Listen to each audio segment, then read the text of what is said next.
Net meer as 'n jaar nadat die EFF geëis het dat president Jacob Zuma die geld terugbetaal vir grootskaalse opgraderingswerk aan sy privaat huis by Nkandla, het die president presies dit gedoen. Nkandla. Die presidentsie sê Zuma het die geld aan die Reservebank oorbetaal, soos beveel deur die konstitusionele hof. The court was clear that the president had to personally pay the money, and he has complied with the court's order. And he raised the money through a home loan so that he could comply with the court decision. FBS Mutual Bank, wat spesialiseer in lenings vir huise wat gebou word op grond wat aan tradisionele owerhede behoort, het die lening aan Zuma toegestaan.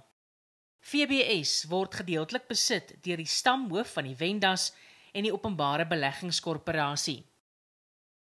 Hoewel die voorwaardes van die lening nie bekend gemaak is nie, gaan 'n lening van 7,8 miljoen rand teen die huidige prima uitleenkoers van 10,5% oor 20 jaar teen sowat R78.000 per maand terugbetaal moet word. Oor 15 jaar is die terugbetaling sowat R86.000 per maand en indien die lening oor 10 jaar terugbetaal word, is die paemente allemintig R105.000 per maand. Dis onduidelik of die president sy jaarlikse salaris van R2,8 miljoen gaan gebruik om die lening te betaal.